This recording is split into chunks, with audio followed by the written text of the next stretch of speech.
மனிதர்கள் வசிக்கும் ஒரு காட்டு பகுதியில சில விலங்குகள் சந்தோஷமா வாழ்ந்து வந்தாங்க. பசுமையா இருந்த அந்த காடு காலப்போக்கில் அதிக வெப்பத்தால வறண்டு போக ஆரம்பிச்சது. அந்த வறண்ட காட்டை ஒரு சின்ன ஆமை எப்படி காப்பாத்துச்சுங்கிறத இந்த கதையில பார்க்கலாம். எல்லா விலங்குகளும் ஒற்றுமையா ஒரு குடும்பமா வாழ்ந்து வந்தாங்க. அணில், மான், யானைன்னு நிறைய விலங்குகள் அந்த காட்டுல இருந்துச்சு. அதே காட்டுல தான் ஒரு தானு அப்படிங்கிற ஆமையும் வாழ்ந்து வந்துச்சு. ஆமை மற்ற விலங்குகளை காட்டிலும் மெதுவா தான் நடக்கும், ஆனா ரொம்ப புத்திசாலியா இருந்துச்சு. அதே காட்டுல ரிஷி அப்படிங்கிற முயலும் இருந்துச்சு. ரிஷி முயல் இயற்கையாவே ரொம்ப வேகமானவன். அவன் வேகமா செயல்படுறதையே ரொம்ப பெருமையா நினைச்சான். அவன் எல்லாத்த விடையும் ரொம்ப சுறுசுறுப்பா இருந்தான். ஒரு நாள் ரிஷி முயல் தானுவை பார்த்து சொன்னா, தானு, நீ எவ்வளோ மெதுவா நடக்கிற தெரியுமா? இந்த காடு தீ பிடிச்சு எரிஞ்சா கூட நாங்கெல்லாம் வேகமா தப்பிடுவோம்.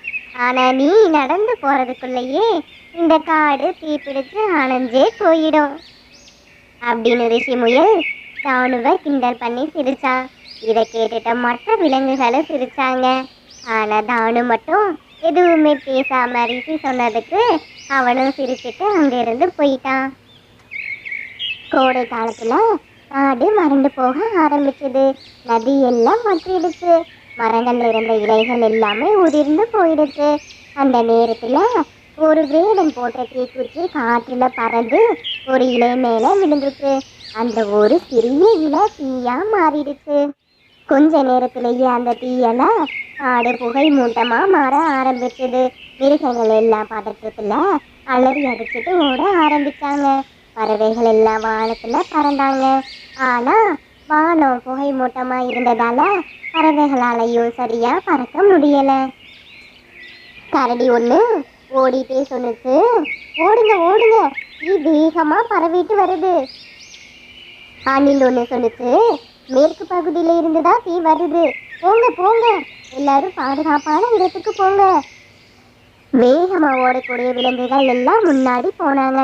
வயசான விலங்குகள், சின்ன மிருகங்கள், வேகமா ஓட முடியாத விலங்குகள்னு மற்ற விலங்குகள் எல்லாமே ரொம்ப பின்னாடி வந்தாங்க. தானு ஆமை இதை எல்லாத்தையும் கவனிச்சுட்டு ஒரு பாறைக்கு மேல ஏறி மற்ற விலங்குகள் கிட்ட பேச ஆரம்பிச்சான். நம்ம எல்லாராலையும் வேகமா ஓட முடியாது, ஆனா நம்ம தப்பிக்க என்கிட்ட ஒரு திட்டம் இருக்கு. நான் சொல்றதை கேட்டா எல்லாரும் தப்பிச்சிடலாம். அங்க இருந்த புறாக்கள் கிட்ட அவனோட திட்டத்தை சொன்னான். அந்த புறாக்கள் எல்லாம் மற்ற விலங்குகள் கிட்ட செய்திய சொன்னாங்க. யானைகள் எல்லாம் அவங்களோட தும்பிக்கையால நதியிலிருந்து தண்ணீர் எடுத்துட்டு போனாங்க. பெரிய குரங்குகள் எல்லாம் சின்ன விலங்குகளை சுமந்துட்டு போனாங்க. தானு ஒரு சிறிய ஆற்றங்கரையை தோண்டிட்டு இருந்தான். அங்க ஒரு தீ தடுப்பு பாதையை உருவாக்கினான். அதுல மர இலைகள் இல்லாததால தீ அதுக்கு மேல பரவாம அங்கேயே முடிஞ்சு போயிடுச்சு. ரிஷிக்கு இது எதுவுமே தெரியாது.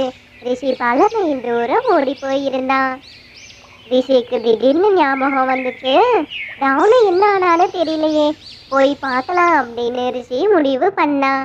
தீயும் இப்போ ரொம்ப கம்மியாயிடுச்சு. ரிஷி மறுபடியும் அந்த காட்டுக்கே போய் பார்த்தான்.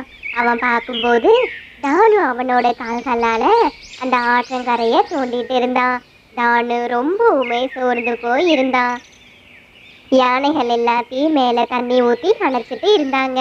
தானு செய்த தீ தடுப்பு பாதையால தீ அதுக்கு மேல பரவாம அங்கேயே நின்றுடுச்சு. தீ கொஞ்சம் கொஞ்சமா கம்மியாக ஆரம்பிச்சது.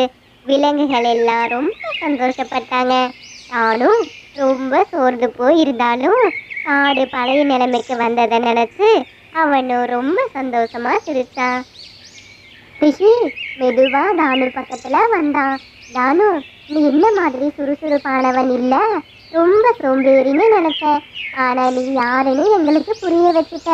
மெதுவா இருக்கிறவங்க பலவீனமானவர்கள் இல்ல, அவர்கள் உலகத்தையே மாற்றக்கூடியவர்கள் அப்படின்னு ரிஷி முயல் தானு கிட்ட சொன்னான்.